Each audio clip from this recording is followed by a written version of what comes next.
क्षण कर्म चेतन बंधकारु, कर्म के अवसान का कह कर स्वरूप यथार्थ जग का, जो किया उपकार है उसके लिए जिन वाणी माँ को वंदना शत बार है, वंदना शत बार है, वंदना शत बार है।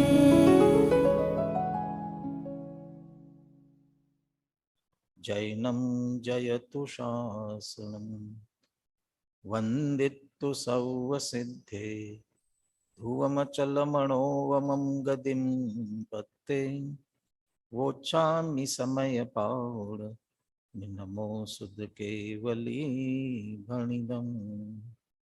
नमः समय साराय स्वानुभूत्या चकासते, चित्स्वभावाय भावाय सर्वभावान्तरच्छदे। अनंत धर्मणस्तत्त्वं पश्यन्ति प्रत्यगात्मनः, अनेकान्तमयी मूर्तिर्नित्यमेव प्रकाशताम्।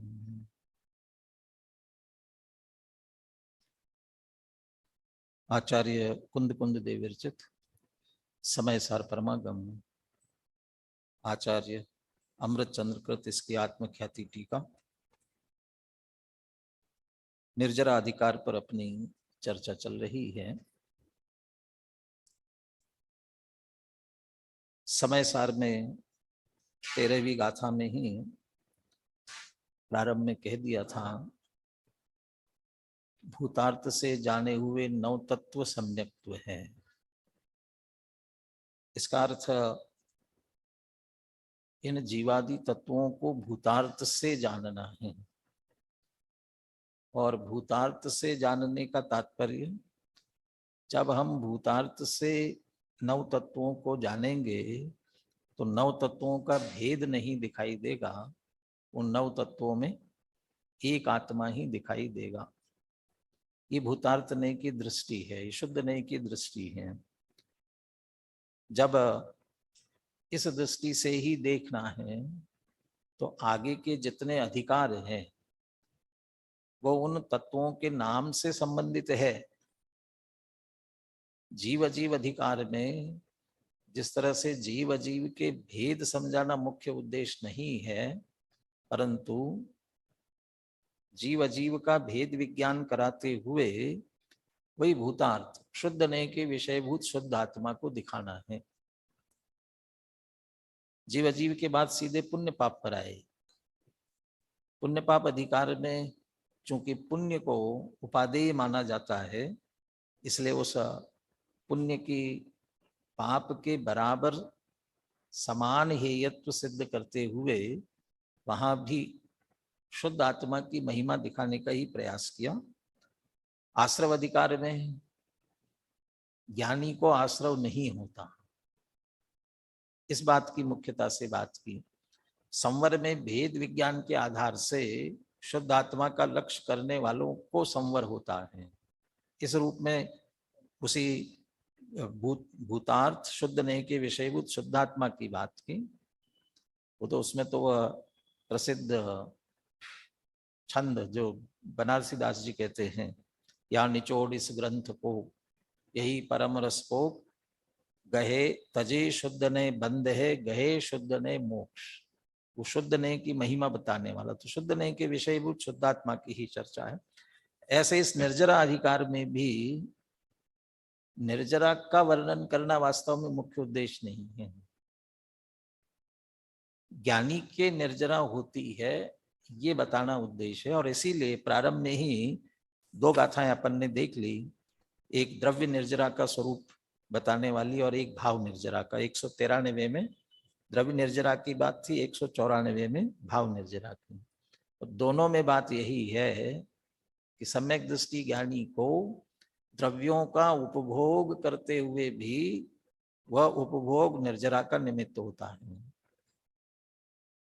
उन द्रव्यों का उपभोग करते हुए जो भाव सुख दुख के होते हैं, वह सम्यक दृष्टि ज्ञानी को भी वो वेदन तो होता है, लेकिन उसके बाद वे भाव भी निर्जरित हो जाते हैं, या वो भाव निर्जरा के लिए कारण बनते हैं, और उसमें आधार के रूप में मिथ्या दृष्टि को रागादि भावों का सद्भाव है, असम्यक दृष्टि को रागादि भावों का अभाव है।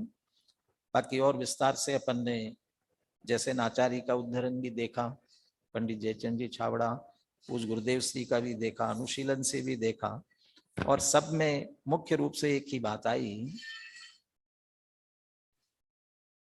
अज्ञानी भोगों को भोगते हुए वो जो राग का सद्भाव की बात की, उसमें जिन द्रव्यों को भोग रहा है उन द्रव्यों के प्रति एकत्व, ममत्व, कर्तृत्व, भोक्तृत्व, और भोक्तृत्व आया तो सुख बुद्धि उसमें शामिल हो गई। भोक्तृत्व बुद्धि आई तो सुख बुद्धि, सुख के साथ दुख भी, कि भी मुझे दुख हो रहा है तो इसके कारण से हो रहा है, तो इसको मैं दूर कर दूं। और जो भोगने का भाव हो रहा है, रागादि परिणाम या इच्छा रूप परिणाम भाव हो रहा है, वो भाव के प्रति भी ये मेरा परिणाम, ये भाव, ये जो विपरीतता पड़ी है उसको कह रहे रागादि का सद्भाव। और ज्ञानी सम्यक दृष्टि को वो द्रव्यों के प्रति भी जिनको भोग रहा है उनके एकत्व, ममत्व, कर्तृत्व, भोक्तृत्व का परिणाम नहीं है, उनमें सुख मिलता है ऐसी विपरीत बुद्धि नहीं है। कदाचित पूर्व उदय से जो भोगने का परिणाम आ रहा है, वो राग का भाव आ रहा है, वह भाव भी मेरा नहीं, उस भाव के प्रति भी एकत्व, ममत्व, कर्तृत्व, भोक्तृत्व नहीं है।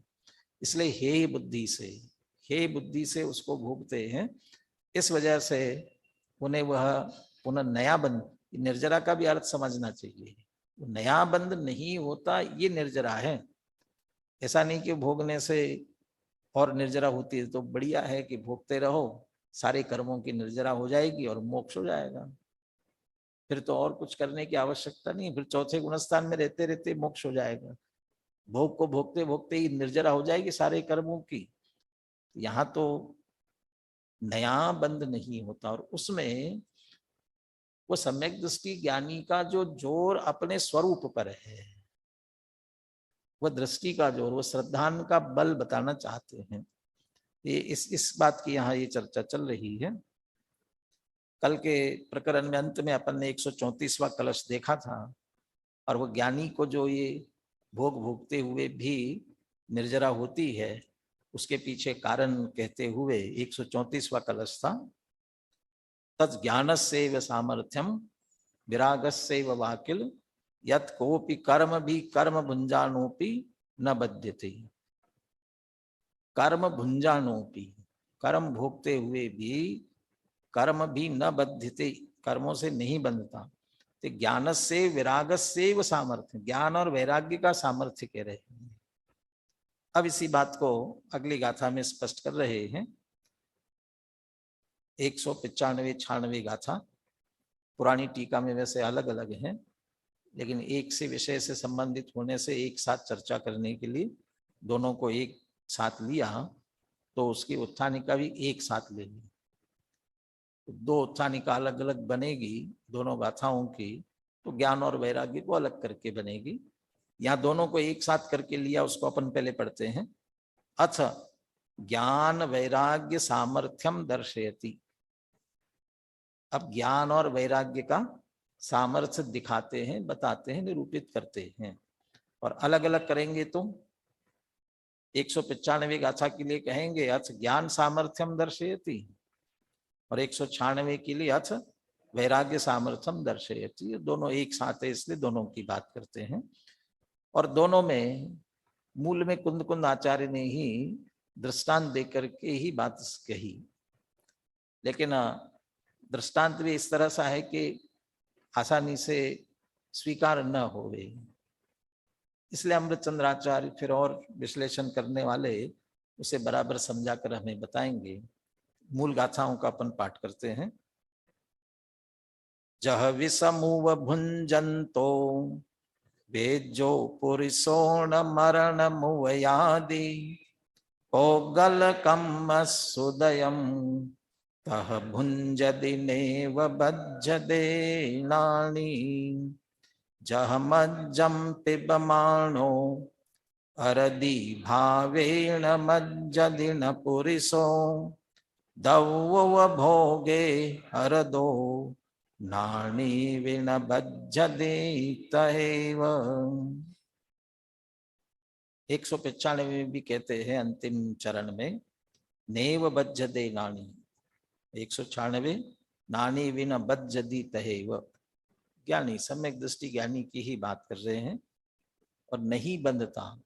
तो एक में वैराग्य की सामर्थ्य और एक में ज्ञान की सामर्थ्य। दृष्टांत दे रहे हैं जह विषम उव भुंजंतो वेद्यो पुरुषो। वेद्यो पुरुष माने वैद्य पुरुष। वैद्य आज की भाषा में कहे तो डॉक्टर, लेकिन डॉक्टर शब्द कहते ही वो जो एलोपैथी वाला डॉक्टर एमबीबीएस वाला होता है वही ख्याल में आता है, और वैद्य कहने पर वो आयुर्वेद वाला ही तो पक्का तत्काल ख्याल में भी आता है। आयुर्वेद वालों को अपन थोड़े छोटे हैं ऐसा लगता है, इसलिए वे भी अपने साथ डॉक्टर ही लिखने लगे। परंतु कोई भी डॉक्टर वाला हिंदी में एलोपैथी डॉक्टर बना एमबीबीएस हो गया होगा, वो कभी अपने साथ में वैद्य नहीं लिखता। वैसे तो दोनों का एक चिकित्सक शब्द का प्रयोग होता है, दोनों के लिए समान कहे तो दोनों ही चिकित्सक हैं।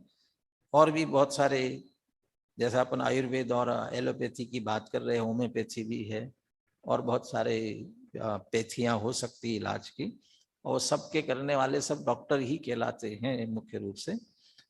पुराने जमाने में तो वैद्य ही थे, तो वो वैद्य की बात। वैद्यो पुरुषो, वैद्य पुरुष। विषम उव भुंजंतो, विष को उपभोगता हुआ। तो विष का उपभोग करता हुआ, तो विष का उपभोग क्या किया जाएगा, तो विष का भक्षण ही कर सकते हैं। इसलिए विष खाते हुए सीधा अर्थ करते हैं, विष का भक्षण करते हुए। मरणम न वोवयादि, मरणम न वोवया, मरण को प्राप्त नहीं होता। तो विष खाने से मरण को प्राप्त नहीं होता, ऐसा कैसे हो सकता है। एक ही स्थिति हो सकती है, कह तो रहा है कि विष खा रहा हूं, लेकिन वो विष नहीं होगा हूं। सब मजाक में वो करते ना, कोई एक व्यक्ति परेशान हो करके जा करके और केमिस्ट से, दवाई की दुकान से, अब तो मुझे मरना है, और लेकर के आया और खा के सो गया कि अब तो मरा नहीं। इसमें क्या हुआ, मैं लेकर आया था और क्यों नहीं, क्योंकि वो नकली था। मैंने तुम जहर भी लाए तो कैसा लाए हो, नकली लाए हो, तो नकली जहर वो तो असर नहीं करेगा। तो वैद्य हो तो क्या हुआ, तो जहर असर नहीं करेगा। तो अभी अमृतचंद्र आचार्य उसका हेतु बताएंगे। तो वैद्य पुरुष की बात कर रहे हैं। वैद्य पुरुष विष को भक्षण करते हुए मरण को प्राप्त नहीं होता। जह जैसे, तह पोगल कम्मस उदयम, भुंजदि, ये भंजुदी हो गया, भुंजदि चाहिए। पुद्गल कर्म के उदय को ज्ञानी भोगता है, भुंजदि भोगता है, नेव बज्जदे, लेकिन उसके बाद भी कर्मों से नहीं बनता। बाकी जीव कर्म के उदय को भोग, और कर्म के उदय को भोगने से तात्पर्य कर्म के उदय से अनुकूल प्रतिकूल सामग्री मिली और उनके भोगने का परिणाम भी कर्म के उदय से हुआ, उसके अनुसार भाव हुए, शुभाशुभ भाव हुए, उन सब को भोगते हुए करते हुए ज्ञानी नहीं बनता। यहां वो वही अंतर लेना चाहते हैं। सामान्य पुरुष विष खाते हुए मरण को प्राप्त होते हैं, परंतु वैद्य विष खाते हुए मरण को प्राप्त नहीं होता। वैद्य विशिष्ट व्यक्ति हैं या भक्षण करने के संदर्भ में, औषधि इत्यादि के संदर्भ में जानकार है, इसलिए वो ज्ञान की बात हुई। ऐसे ही ज्ञानी भी जिस पुद्गल कर्म के उदय को भोगते हुए सामान्य जन, अज्ञानी जन कर्म बंधन को प्राप्त होते हैं, वही ज्ञानी, पीछे बात की थी, भोग समान और वेदन समान, दोनों बातें ली थी। भोग, जिन द्रव्यों का भोग हो रहा है वे द्रव्य ज्ञानी अज्ञानी दोनों के लिए एक से हैं, और उसका वेदन सुख दुख रूप से, वो वेदन भी एक सा है। ये कर्म के उदय को भोगते हुए ज्ञानी बनते नहीं हैं, तो उनके पास वो ज्ञान का सामर्थ्य है। दूसरी गाथा वैराग्य के सामर्थ्य बताने वाली, जहां मज्जम पिबमानो अरदि भावे न मज्जदि न पुरिसो। पुरिसो मज्जम पिबमानो, कोई पुरुष मद्य को पीवे, मद्य को पीते हुए, लेकिन कैसे पी रहा है? अरदि भावे न, अरुचि पूर्वक, किसी ने जबरदस्ती कर दी इसके लिए कदाचित, तो अरति भाव से, अरुचि पूर्वक, तो कहते हैं न मज्जदी, तो वह, उस पर मदिरा का असर नहीं पड़ता, मत नहीं होता, माने जहर शराब का असर नहीं होता। क्या होता है शराब का असर आ जाए तो? नाली में नहीं गिरता है, अनशन नहीं बकता है, ये जो सारी, माने वह मदमत्त नहीं होता है, शराब का असर उस पर नहीं। क्यों? अरुचि भाव से। यहाँ तो शब्द का प्रयोग किया अरुचि भाव से, वैद्य के समय में अभी शब्द का प्रयोग कोई नहीं किया। अरति भाव से, अरुचि पूर्वक पी रहा है, इसलिए शराब का नशा उसे नहीं चढ़ता है, नशे में उन्मत्व नहीं होता। दव उपभोगे अरदो नाणी भी न बज्जदे तहेव, तहेव उसी प्रकार से दव उपभोग, द्रव्यों के उपभोग में भी ज्ञानी कैसा है? अरदहा, रत नहीं है। वो अभी मैंने चर्चा की ना, एकत्व, ममत्व, कर्तृत्व, भोक्तृत्व, सुख बुद्धि, उपादेय बुद्धि, इस रूप से नहीं, वही अरतपना है। तो उस अरत भाव से ज्ञानी द्रव्यों का उपभोग करता है, इसलिए न बज्जति, वह कर्मों से नहीं बंधता। अरत है, रत नहीं, ये वैराग्यपना, और इसलिए वह बंधता नहीं है। और कर्म के उदय में वहां हमें लेना पड़ेगा भेद विज्ञान, ये मैं नहीं, ये मेरा नहीं है, ऐसा निर्णय है, वो भेद विज्ञान की मुख्यता, इसलिए ज्ञानी बंधता नहीं है। गाथाओं का अर्थ पढ़ता हूं, फिर एक बार गाथा और पद्यानोद दोहराते हैं। जिस प्रकार वैद्य पुरुष विष को भोगता अर्थात खाता हुआ भी मरण को प्राप्त नहीं होता, उसी प्रकार ज्ञानी पुरुष पुद्गल कर्म के उदय को भोगता हुआ भी बंधता नहीं है। जिस प्रकार कोई पुरुष मदिरा को अरति भाव से पीता हुआ मत वाला नहीं होता, उसी प्रकार ज्ञानी भी द्रव्य के उपभोग के प्रति अरत वर्तता हुआ बंध को प्राप्त नहीं होता है। सुनील जी है? हाँ जी, अनम्यूट कर दो। जह विषमुव भुंजंतो वेजो पुरिसोण मरणमुवयादि पोग्गलकम् सुदयम् तह भुंजदिणेव वज्रदेणाणि जह मज्जं पिबमाणो अरदि भावेण मज्जदिण पुरिसो दौ भोगे अरदो प्राणी विड़बज्जदि तहेव। जो वैद्य जन मरते नहीं है जहर के उपभोग से, त्यों ज्ञानी जन बंधते नहीं है कर्म के उपभोग से। जो अरुचि पूर्वक मद्य पी कर मत जन होते नहीं, त्यों अरुचि से उपभोग करते ज्ञानी जन बंधते नहीं। वैद्य विष खाते हुए भी मरण को प्राप्त नहीं होता, तो विष भक्षण करे और मरण न हो, ऐसा कैसे हो सकता है? इसलिए अमृतचंद्र आचार्य इस दृष्टांत में एक शब्द का विशेष प्रयोग करेंगे। पढ़ते हैं अपन।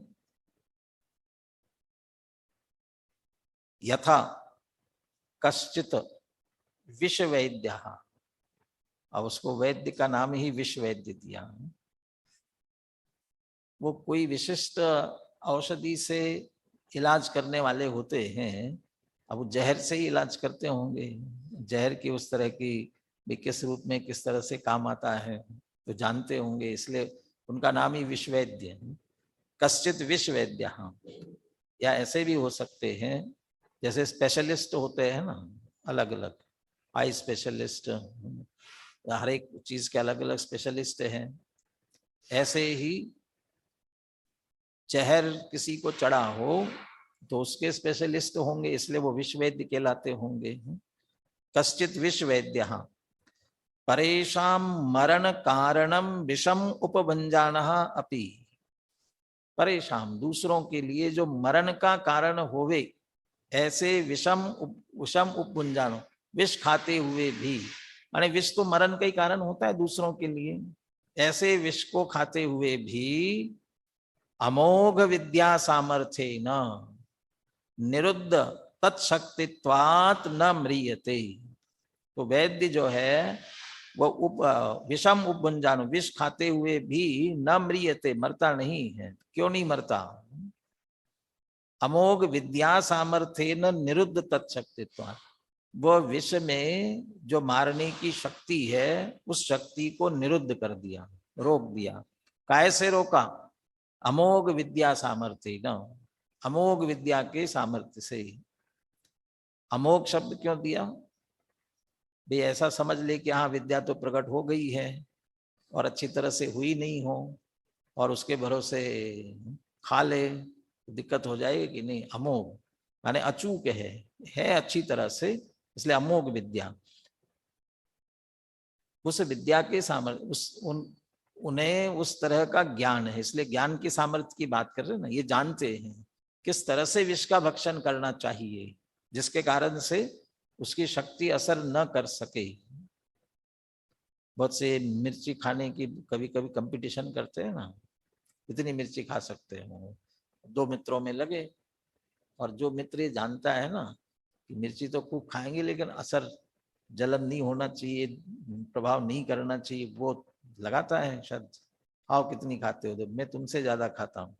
और सामने वाला कभी कभी ताव में आके मैं भी खाता हूँ, और वो नहीं जानता होगा तो। हमारे एक बहुत पहले हम पढ़ते थे जब की बात है,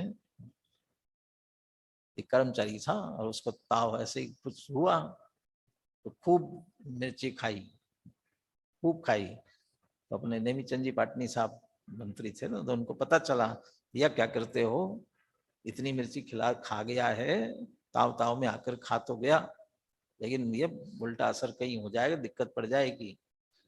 तो उसे अभी कम से कम 100 ग्राम 150 ग्राम पाव भर घी पिलाओ ताकि उसका असर कम हो जाए। तो उसे घी पिलाया तो उसको शांति पड़ी होगी।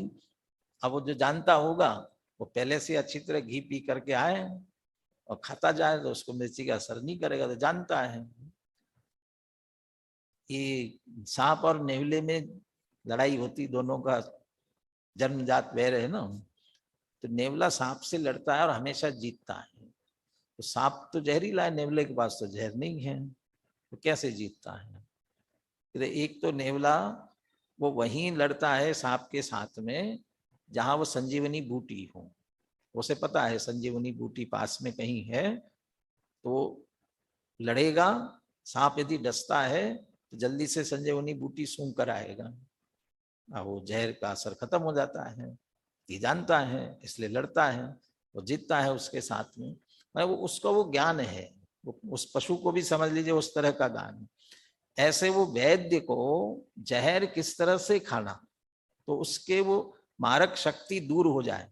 और ऐसा भी लिया कि वो क्यों जहर क्यों खाना, भी किसके लिए खाना? तो हो सकते कुछ औषधि गुण भी होंगे उसमें से, तो औषधीय गुण तो काम आवे और वह बाकी के मारक शक्ति वाले काम न आए, तो उसे दूर करने का ज्ञान वैद्य को, ये उसका अमोघ सामर्थ्य, अमोघ विद्या सामर्थ्य न। ये दृष्टांत दिया। तथा अज्ञानीनां रागादि भाव सद्भावेन बंध कारणम पुद्गल कर्मोदयम उपभुंजानः अपि। पुद्गल कर्म का उदय वो कैसा है? अज्ञानियों के लिए बंध का कारण है। जैसे विष दूसरों के लिए मरण का कारण, ऐसे कर्म का उदय, औदयिक भाव, विकारी भाव, वो बंधन के लिए कारण। लेकिन किसे? अज्ञानी के लिए। किस कारण से? रागादि भाव सद्भावे न, रागादि के सद्भाव के कारण, एकत्व बुद्धि के कारण से, उपादेय बुद्धि के कारण से। और ऐसे उस पुद्गल कर्म के उदय को भुंजाना अपि अमोघ ज्ञान सामर्थ्यात रागादि भावानाम अभावे। वो अमोघ ज्ञान के भेद विज्ञान, पीछे भेद विज्ञान की बहुत महिमा की है संवर अधिकार में, तो वही समझ लीजिए अमोघ ज्ञान है यहाँ। वो भेद विज्ञान, उस भेद विज्ञान, वो सम्यक ज्ञान, और उसी के कारण से रागादि का अभाव है। और रागादि के अभावे सती निरुद्ध तत्शक्तित्वात्, फिर रागादि नहीं है तो अकेला कर्म का उदय नया बंध कराने में समर्थ नहीं है। इसलिए न बध्यते ज्ञानी, ज्ञानी बंधन को प्राप्त नहीं होता। दूसरा, वैराग्य के लिए, यथा कश्चित पुरुषो मैरेयम प्रति प्रवृत्त तीव्र अरति भावः सन् मैरेयम पिबन्नपि तीव्र अरति भाव सामर्थ्यात् न माद्यति। कोई पुरुष मैरेयम माने वही शराब, मद्य, शराब के प्रति उसको बिल्कुल रुचि नहीं है। लेकिन अब आजकल स्टेटस सिंबल भी हो गया, दोस्तों के बीच में चला गया और उनके साथ में गया, तो ये तो ये समझेंगे तो क्या है, पुराने जमाने का है या गांव का है ऐसा समझेगा ना, तो वो भी अपने आप को दिखाना चाहता है, लेकिन उसको रुचि नहीं है। ऐसा तीव्र अरति, उस प्रवृत्त तीव्र अरति भावासन, अरति है मैरेयम पिबन, फिर भी कदाचित शराब पिए तो तीव्र अरति भाव, उसके उस तीव्र अरुचि के कारण से न माद्यति, नशा उसे नहीं चढ़ता। जैसे ऊपर में अमृतचंद्र आचार्य को शंका हुई ना, विष है, वो वैद्य खाए चाहे कोई खाए मरेगा वो तो, इसलिए वहां कहा कि वो विद्या के सामर्थ्य से मारक शक्ति दूर कर दी है। ऐसे यहाँ शराब के संदर्भ में भी जैसे नाचार्य को शंका हुई, या समझ लीजिए जैसे नाचार्य ने विचार किया, विष के संदर्भ में तो अमृतचंद्र आचार्य ने स्पष्ट किया, लेकिन शराब के बारे में नहीं कहा, उन्होंने कुछ लिखा नहीं, बस अरुचि भाव से। ऐसा कैसे हो सकता है? रुचि से चाहे अरुचि से पिए तो नशा तो करेगी, ऐसा नशा नहीं करे ऐसा कैसे हो सकता है? ऐसा मत करना कि रुचि से पी के देखे चढ़ता है कि नहीं चढ़ता है। सामने जलता हुआ अंगारा रखा हो, कोयला जल, बिल्कुल आग रखी है, हम रुचि पूर्वक आग को पकड़े तो क्या करेंगे? जलाएगा। और अरुचि पूर्वक नहीं, हाथ तो लगाना नहीं चाहता हूं, चलो लगा लेते हैं, तो जलाएगा कि नहीं जलाएगा? जलाएगा, आग है। ऐसे शराब है तो नशा तो करेगी। फिर कैसे नहीं हुआ? तो अपन इसको अभी थोड़ा शंका रखते हैं, जैसे नाचार्य का पढ़ेंगे तब उसे पढ़ते हैं अपन। यहाँ मूल गाथा में भी लिखा है और उसी अनुसार अमृतचंद्र आचार्य कह रहे तीव्र अरति, और इसी को वैराग का सामर्थ्य करे, राग नहीं उसके प्रति, उसी कारण से न माद्यति, नशा नहीं चढ़ता है। तथा रागादि भावानाम अभावे, ऊपर भी रागादि का ही अभाव कहा, लेकिन वहां मुख्यता लेना है भेद विज्ञान की, और यहां लेना है उस भेद, ये तो चौथे गुणस्थान की विशेषता ही है कि वहां उस सम्यक दर्शन के साथ अनंतानुबंधी का अभाव निश्चित होता है। भेद विज्ञान के साथ अनंतानुबंधी जाती ही है, वो राग का अभाव।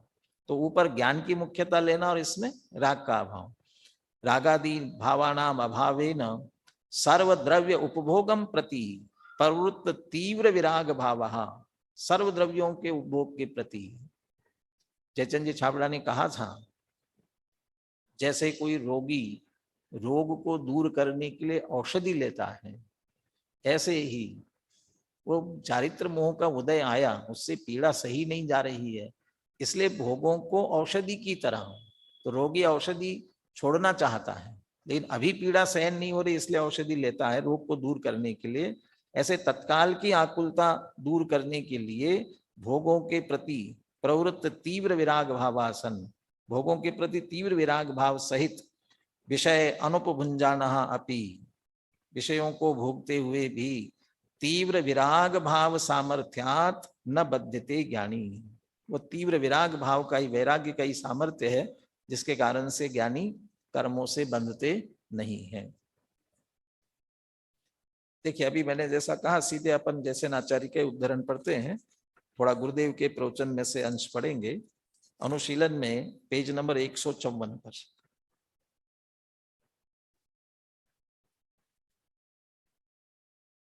आचार्य जयसेन, नीचे से दूसरा पैराग्राफ, आचार्य जयसेन ने तात्पर्य वृत्ति में उक्त उल्लेख के साथ साथ यह भी लिखा है कि, बाकी की चर्चा तो ले ली, उसके साथ साथ जिस प्रकार कोई पुरुष व्याधि के प्रतिकार के लिए मद्य में मद्य की निरोधक औषधि डालकर मद्य पीता है। अब जैसे रुचि नहीं है शराब की, शराब पीने की रुचि नहीं, अरुचि है, फिर भी शराब क्यों पिएगा?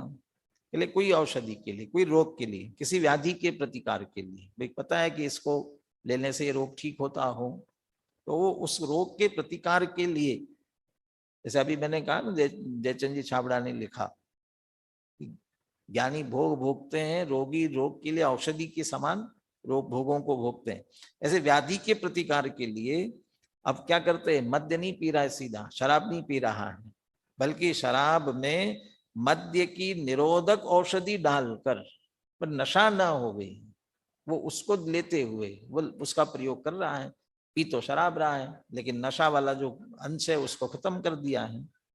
जैसे ऊपर विष की मारक शक्ति दूर करते हुए वैद्य ने विष भक्षण किया, ऐसे यहाँ भी कहा कि उसमें ऐसी दवाई मिलाई जिसके कारण से नशा करने वाली ताकत उसकी खत्म हो जाए।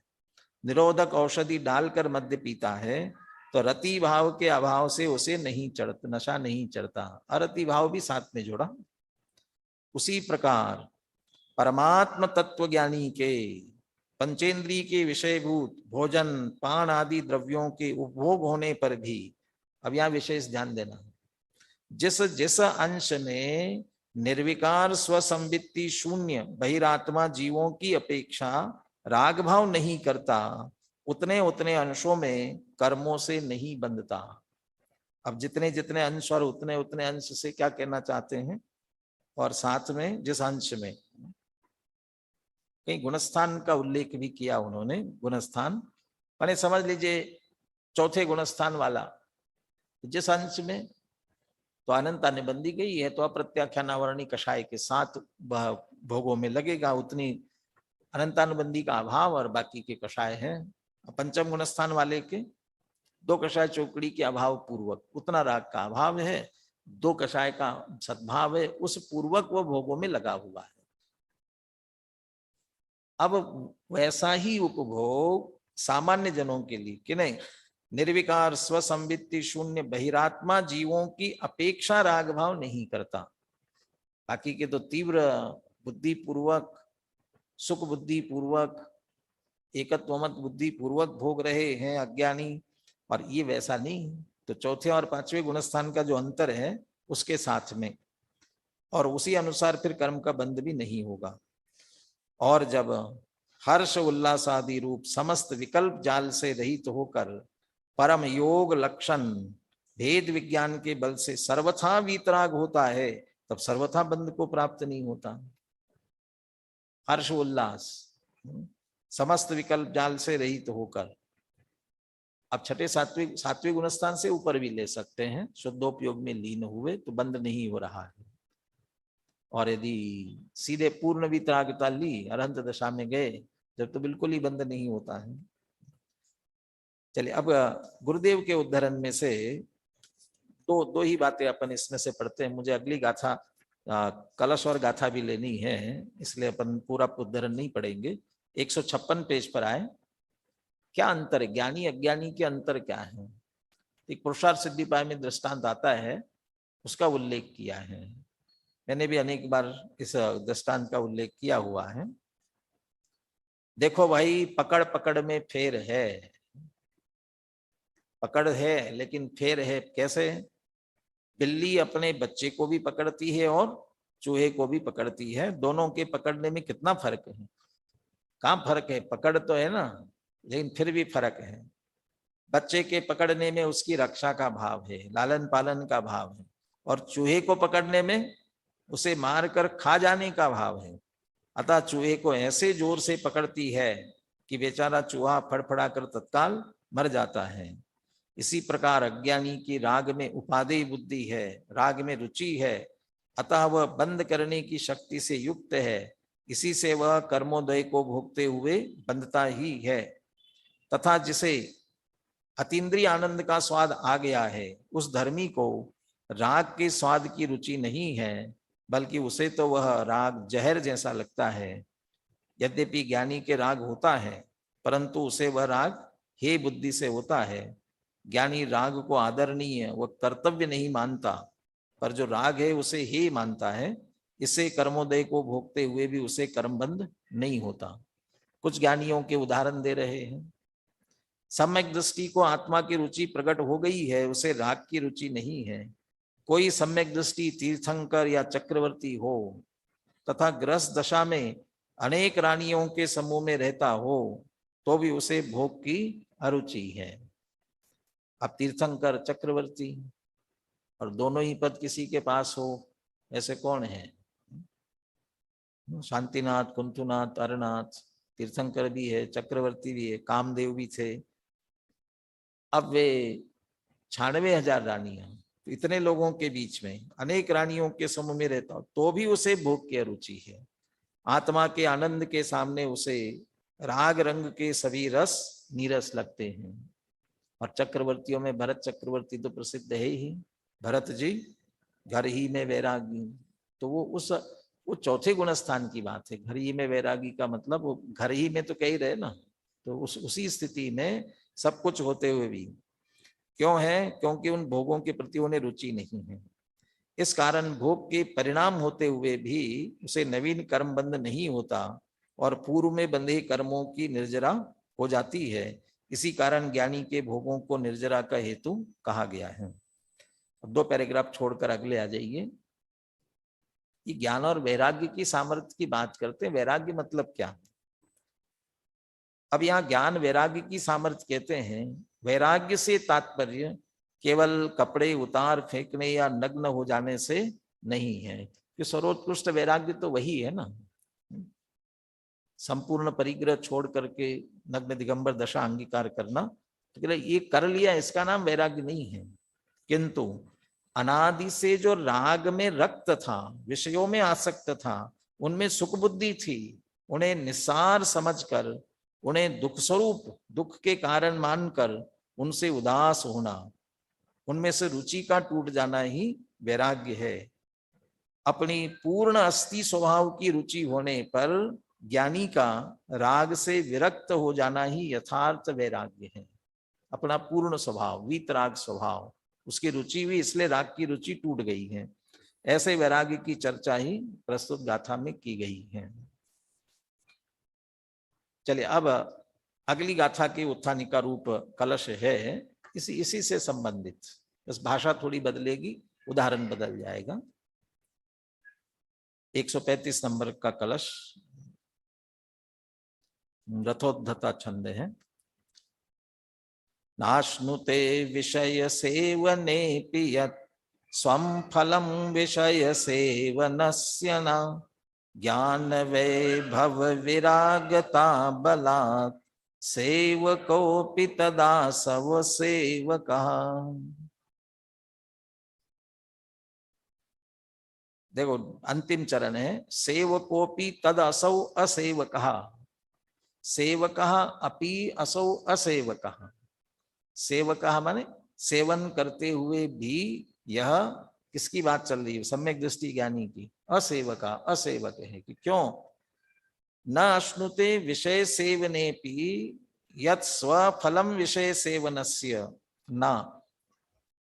इसमें जो पहला तो न अश्नुते में न आया ना, तो फलम न अश्नुते, फल को प्राप्त नहीं होता है, फल नहीं मिलता। किसका?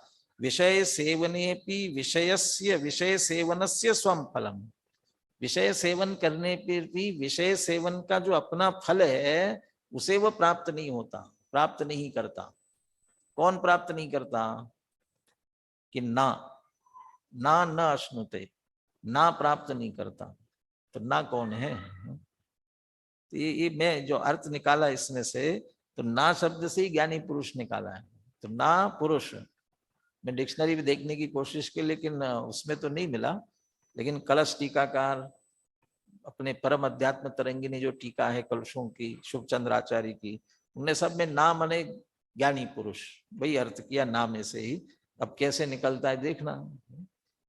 तो ज्ञानी पुरुष को विषय सेवने अपि, विषय का सेवन करने पर भी विषय सेवनस्य स्वफलम न अश्नुते। विषय सेवन का क्या है? विषय सेवन का फल, यदि 5 इंद्रिय विषयों को भोगा तो नियम से कर्म बंद होगा, ये उसका फल है। 5 इंद्रिय विषय भोगों में उलझने वाला, भोगने वाला नियम से पाप बंद और कुगति में जाता है।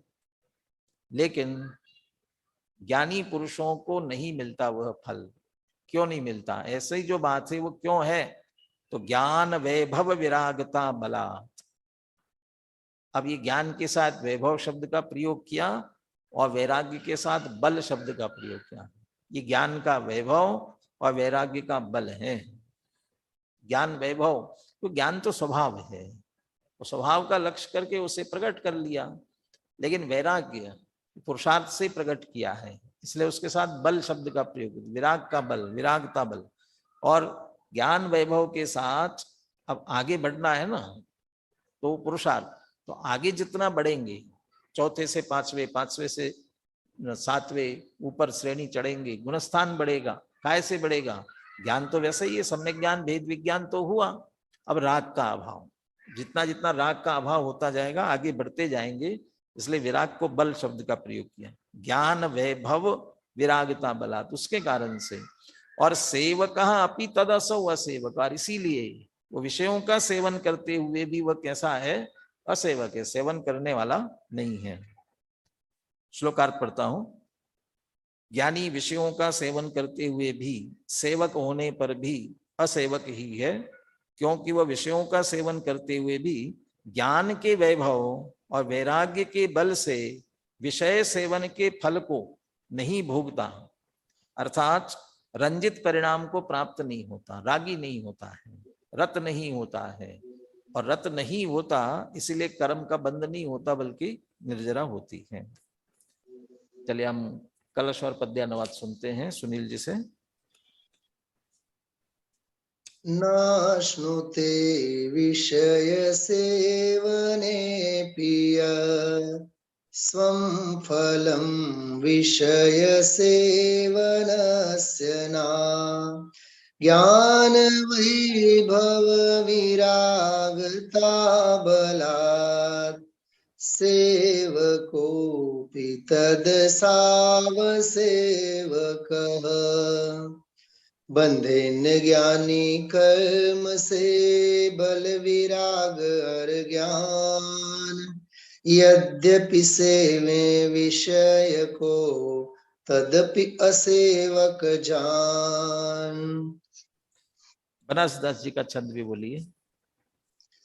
पूर्व उदय सन बंध विषय भोगवे समकिति करे न नूतन बंध महिमा ज्ञान विराग की। समकिति क्यों भोगता है? जब सम्यक दृष्टि ज्ञानी है तो विषयों को क्यों भोगता है? जब ज्ञान हो गया अच्छी तरह से, 5 इंद्रिय विषय भोगों में सुख नहीं है, फिर क्यों भोगता है? पूर्व उदय संबंध, वो पूर्व का कर्म है, उदय में आता है, वो उसके कारण वह क्रिया उनकी होती है, लेकिन उन्हें नूतन बंध वह नहीं करता। पूर्वबद्ध कर्म के कारण भोग रहे हैं, लेकिन नया बंध कराने में वह समर्थ नहीं है। किस कारण से?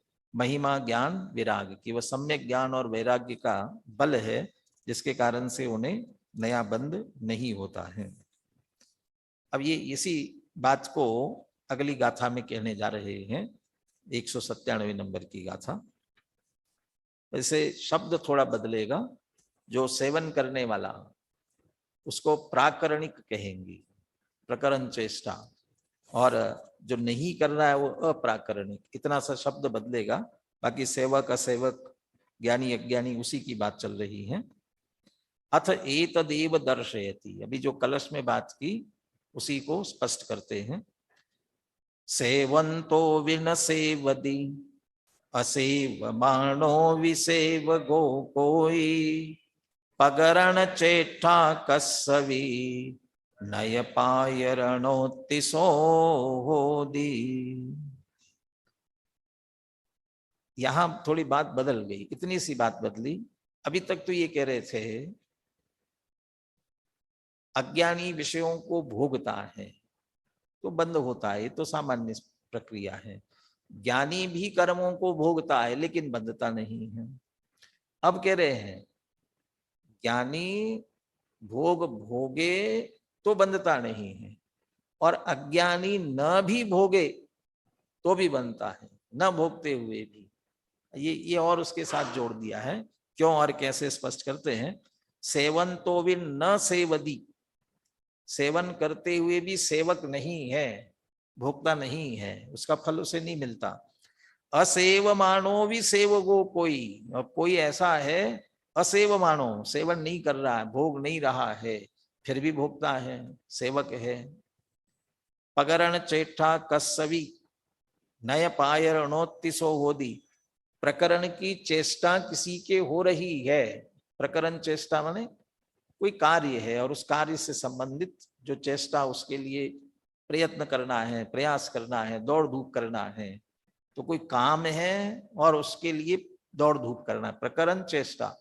जैसे आचार्य ने विवाह का उदाहरण लिया, शादी विवाह है, प्रकरण ये है कि शादी विवाह है, और उसके लिए जो भी दौड़ धूप होती है वो चेष्टा। तो ये प्रकरण चेष्टा कसवी, किसी की प्रकरण चेष्टा है, वो उस कार्य के लिए चेष्टा कर रहा है। नवी पायरणत्व सो होदी, लेकिन इस कारण से वो प्राकरणिक हो जाए ऐसा नहीं है। तो उसके लिए दौड़ धूप कर रहा है, मेहनत कर रहा है, तो उसका करने वाला वो है ना, ये तो नहीं। अब इसी में से दूसरी बात भी निकालनी है। कोई प्रकरण चेष्टा कसवी, किसी की प्रकरण की चेष्टा है। अब कहना कोई ऐसा व्यक्ति है वो प्रकरण संबंधी कोई चेष्टा नहीं कर रहा है, कोई दौड़ धूप नहीं कर रहा है, और उसके बाद भी सो पायरत्व होदी, वो प्राकरणिक होता है, वो उससे प्रकरण से संबंधित है। कैसे, टीका भी देखते हैं, और इसके लिए भी जयचंद जी छाबड़ा ने उदाहरण दिया है। जैसे नाचार्य की भी उदाहरण है, उनके भी अपन देखते हैं। पहले अपन गाथा का अर्थ पढ़ते हैं।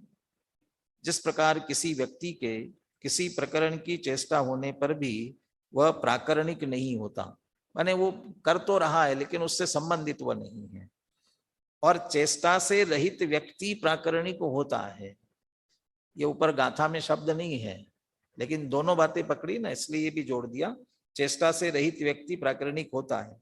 उसी प्रकार कोई व्यक्ति विषयों का सेवन करता हुआ भी सेवक नहीं होता, और कोई व्यक्ति सेवन नहीं करता हुआ भी सेवक होता है। ये उल्टी उल्टी बातें समझ में नहीं आती, समय सार की बातें होती है ऐसी, या वो कबीरदास की उलट बासियां होती है ना, उल्टी उल्टी बात। ये उल्टी नहीं है, ऐसा वस्तु का स्वरूप है। कैसे देखेंगे अपन टीका वगैरह से। अपन गाथा और पद्यानुवाद सुनते हैं। सेवंतो विण सेवदी असेवमाणो विसेव गो कोई, पगरण चेठा कस विनय पायरणोत्तिसो होदी। जो प्रकरणगत चेष्टा करे पर प्राकरणिक नहीं बने, त्यों ज्ञानी जन सेवन करे पर विषय सेवक नहीं बने। चलिए टीका लेते हैं सीधा। यहाँ सिर्फ एक शब्द की तरफ ही ध्यान देना है। यथा कश्चित प्रकरणे व्याप्रियमाणो अपि, जैसे मैंने कहा अभी शादी विवाह का प्रकरण है, आपको शादी विवाह का ख्याल नहीं आएगा, अभी अपना शिविर का प्रकरण है, पंच कल्याण का प्रकरण है, तो उसमें दौड़ धूप करना पड़ेगी, जिसको जो जिम्मेदारी दी वो करना पड़ेगी, तो वो कर रहा है, हो सकता है प्राकरणिक न हो, वह कोई नहीं करना बैठा हुआ है वो प्राकरणिक हो जाए। कश्चित प्रकरणे व्याप्रियमाणः अपि प्रकरण स्वामित्वा भावात न प्राकरणिकाः, उस पर स्वामित्व नहीं है, मेरा काम नहीं है, मुझे ये सौंपा गया है इसलिए मैं कर रहा हूं, स्वामित्व भावात, इसलिए वो प्राकरणिक नहीं। अपरहा तुम, और कोई दूसरा व्यक्ति है, तत्र अव्याप्रियमाणो अपि, वहां पर कुछ भी नहीं कर रहा है, अव्याप्रियमान, कोई व्यापार कोई क्रिया नहीं कर रहा है, तत् स्वामित्वात् प्राकरणिकाः, लेकिन वो उसका काम है, मेरा काम ऐसा समझता है, स्वामीपना है, तो वो प्राकरणिक है। ये उदाहरण। तथा सम्यक दृष्टि पूर्व संचित कर्मोदय संपन्नान विषयान सेवमानः अपि, उसी प्रकार सम्यक दृष्टि भी पूर्व संचित कर्मोदय संपन्न, उसके जीवन में जो भी भोग हो रहे हैं वो पूर्व कर्म के उदय के कारण, संपत्ति साधन मिले हैं वे और भाव हो रहे दोनों भी, ऐसे विषयों को सेवमानः अपि, सेवते हुए भी रागादि भावानाम अभावेन, ये रागादि भाव में समझ लेना वो 5 बातें, एकत्व, ममत्व, कर्तृत्व, भोक्तृत्व और उसके साथ उसमें सुख बुद्धि का भी अभाव, ये वो सभी शामिल कर लेना उसमें। अभावेन विषय सेवन फल स्वामित्व अभावात असेवकः एव, उस विषय सेवन के फल का स्वामी वह नहीं बनता है, इसलिए वह असेवक ही है। और इसके उल्टा मिथ्या दृष्टिस्तु विषयान असेवमानो अपि, कदाचित से हम भी मिथ्या दृष्टि है, इसका मतलब ये थोड़ी कि भोग भोगता ही रहेगा निरंतर। किसी को खाने की बहुत क्या बोलते हैं, बहुत रुचि वाला होता है ना, लंपट भोजन, लंपट है कि बहुत इच्छा होती, बहुत खाने की इच्छा होती है उसे, इसका मतलब ये थोड़ी 24 घंटे चलता ही रहता है, 24 घंटे तो नहीं चल सकता ना। ऐसे मिथ्या दृष्टि 24 घंटे विषय का सेवन तो नहीं करता है ना, नहीं कर रहा है, लेकिन कह रहे हैं असेव माना, यदि नहीं भी कर रहा हो तो भी रागादि भावानाम सद्भावेन, उसे राग का सद्भाव है, 5 इंद्रिय से मजा आता है, सुख आता है, ये भाव जो अंदर पड़ा हुआ है, अज्ञान जो पड़ा हुआ है, उनके प्रति एकत्व ममत्व बुद्धि जो पड़ी हुई है, उसके कारण विषय सेवन फल स्वामित्वात्, वो उसका स्वामीपना होने के कारण से सेवकः एव, वह उसका निश्चित रूप से सेवक कहलाता है। आइए अनुशीलन में सीधे अपन जयसेन आचार्य का उद्धरण और जयचंद जी छावड़ा का उद्धरण देखते हैं। इस बात को आचार्य जयसेन तात्पर्य वृत्ति में उदाहरण के माध्यम से इस प्रकार स्पष्ट करते हैं। निर्विकार स्वसंवेदन ज्ञानी जीव स्वयं के गुणस्थान के योग्य खान पान आदि पंचेंद्रियों के भोगों का सेवन करते हुए भी उनका सेवक नहीं है। ये गुणस्थान शब्द यहाँ आया, स्वयं के गुणस्थान के योग्य खान पान आदि, तो गुणस्थानों के अनुसार भी खान पान होता है अलग अलग, चौथे गुणस्थान वालों का अलग, 5वें वाले का अलग, 6ठे 7वें वालों का अलग, ऐसा होता है। खाना सबका एक से ही तो होता होगा नहीं। जैसे पंचम गुणस्थानवर्ती कोई प्रतिमाधारी है, प्रतिमाधारी में एक सचित्त त्याग प्रतिमा है, असचित्त त्याग है तो सचित्त भक्षण नहीं करेगा, तो इसलिए अपने योग्य जो जिस भूमिका में है उसके अनुसार, अब मुनिराज का है तो एक ही बार लेंगे तो एक बार लेते हैं, खड़े खड़े लेते हैं, उस तरह से उनके जो है खान पान आदि और 5 इंद्रियों के भोगों का सेवन करते हुए भी उनका सेवक नहीं है। अज्ञानी रागादि के सद्भाव से पंचेंद्रियों के भोगों को सेवन न करता हुआ भी उनका सेवक है। हिंसा के संदर्भ में पुरुषार्थ सिद्धि उपाय में 2 तरह की हिंसा कही, द्रव्य हिंसा भाव हिंसा की बात नहीं, एक अविरमण रूप हिंसा और एक परिणमन रूप हिंसा। जब हम हिंसा के कार्य में परिणमन करते हैं तब तो हिंसा बनती है, लेकिन किसी ने किसी बात का बुद्धि पूर्वक प्रतिज्ञा पूर्वक त्याग नहीं किया, उसकी आवृत्ति है, तो जब उसमें परिणत न भी हो रहे हो तो भी अविरमण रूप हिंसा निरंतर चलती रहती है। किसी ने रात्रि भोजन का त्याग नहीं किया और रोज भोजन नहीं, बहुत से ऐसे होते हैं कि हम नियम तो नहीं लेते हैं लेकिन भोजन नहीं करते हैं। तो जब भोजन करते ही नहीं हो तो नियम क्यों नहीं दे? नहीं, कभी टूट जाए कर जाए जरूरत पड़ी तो। फिर तुम्हें जो अंदर उसके प्रति वो भाव पड़ा हुआ है, उसके कारण से बरसों तक न करो लेकिन उसका पाप बंधेगा, वह भी रमन रूप हिंसा चलती। ऐसे यहाँ कह रहे अज्ञानी मिथ्या दृष्टि को 5 इंद्रिय भोग नहीं भोग रहा है लेकिन भोगों के प्रति रुचि का भाव अंदर पड़ा है, उसके कारण से उसे निरंतर बंद होता है राग का सद्भाव। अब इसी बात को दृष्टांत से दृढ़ करते हैं। करने वाला न करने वाला, इसको किस तरह से कहते हैं? कोई व्यक्ति अपने मित्र की शादी में जाकर वहां की सब शादी की सभी व्यवस्था को संभालता है, नृत्य गीत आदि में जमकर भाग लेता है। जैसे नाचार्य के टाइम में भी होता था, शायद नृत्य गान आदि होते होंगे, लेकिन निश्चित रूप से रोड पर तो नहीं होते होंगे। प्रकरण चेष्टा में ये इसको कह रहे हैं, प्रकरण चेष्टा में संलग्न है। प्रकरण चेष्टा में माने उसके क्रियाकलापों में संलग्न है, फिर भी स्वामित्व बुद्धि के अभाव के कारण वह शादी उसका कार्य नहीं माना जाता।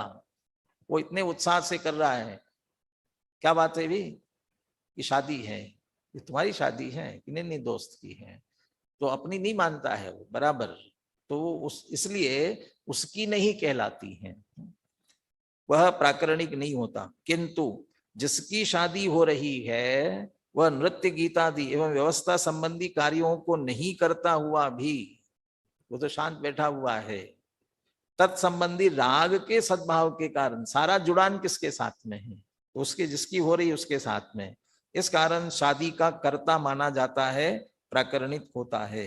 इसी प्रकार परम तत्वज्ञानी रागादि का सद्भाव न होने से विषयों का सेवन करने पर भी असेवक है, और अज्ञानी जीव रागादि के सद्भाव के कारण विषयों का सेवन नहीं करने पर भी सेवक है। क्योंकि राग सेवन कभी कभी करेगा, लेकिन सेवन करने का राग निरंतर पड़ा हुआ है, इसलिए उसका बंध उसे निरंतर होता है। जयचंद जी छाबड़ा बहुत बढ़िया उदाहरण देते हैं, बहुत सरल, और ये उदाहरण आपको टोडरमल जी के मोक्षा प्रकाशक में भी मिलेगा। जैसे किसी सेठ ने अपनी दुकान पर किसी को नौकर रखा, ये नौकर शब्द का प्रयोग किया है, टोडरमल जी ने मुनीम शब्द का प्रयोग किया है, टोडरमल जी ने मुनीम शब्द का प्रयोग किया। किसी सेठ ने अपनी दुकान पर किसी को नौकर रखा और वह नौकर ही दुकान का सारा व्यापार, खरीदना बेचना इत्यादि सारा कामकाज करता है, तथापि वह सेठ नहीं है। दुनिया को वही सेठ जैसा लगता है, सेठ दुकान पर आते ही नहीं है, वही सब करता है, बोलने में बोलता भी है, मेरा माल इतने में नहीं दूंगा, मेरा पैसा क्यों नहीं दिया, ये ऐसा मेरा माल नहीं, सब मेरा कहता है, ये मेरी दुकान का माल है, ऐसा वह इतना सब बोलता है, फिर भी वह सेठ नहीं है, क्योंकि वह उस व्यापार का और उस व्यापार के हानि लाभ का स्वामी नहीं है, वह तो मात्र नौकर है और सेठ के द्वारा कराए गए सब कामकाज को करता है। और दूसरी तरफ सेठ है, वह व्यापार संबंधी कोई कामकाज नहीं करता, घर ही बैठा रहता है, तथापि उस व्यापार तथा उसके हानि लाभ का स्वामी होने से वही व्यापारी वही सेठ है, तो लाभ उसको मिलेगा, न करता हुआ भी वह व्यापारी प्राकरणिक वो कहलाएगा। कदाचित उस दुकान में कोई गलत काम होगा ना, तो उसके अपराध में किसको पकड़ा जाएगा? नौकर को? नौकर को नहीं पकड़ा जाएगा, उसे दुकान किसकी है? मालिक की। वो मालिक ये नहीं कह सकता है नहीं साहब वो तो उसने कर दिया, कि नहीं, आपकी दुकान है तो उसका फल आपको मिलेगा। यह दृष्टांत सम्यक दृष्टि और मिथ्या दृष्टि पर घटित कर लेना चाहिए।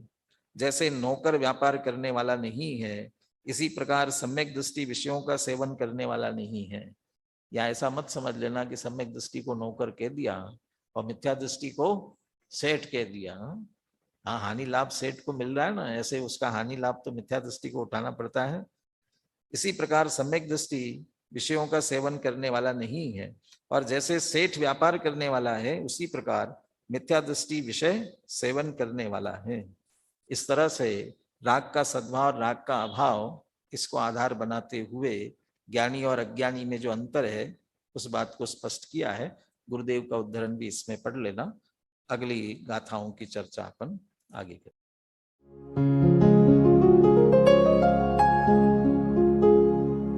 निज निधि निज में बताए, यह अनंत उपकार है उसके लिए जिन वाणी माँ को वंदना शत बार है, वंदना शत बार है, वंदना शत बार है।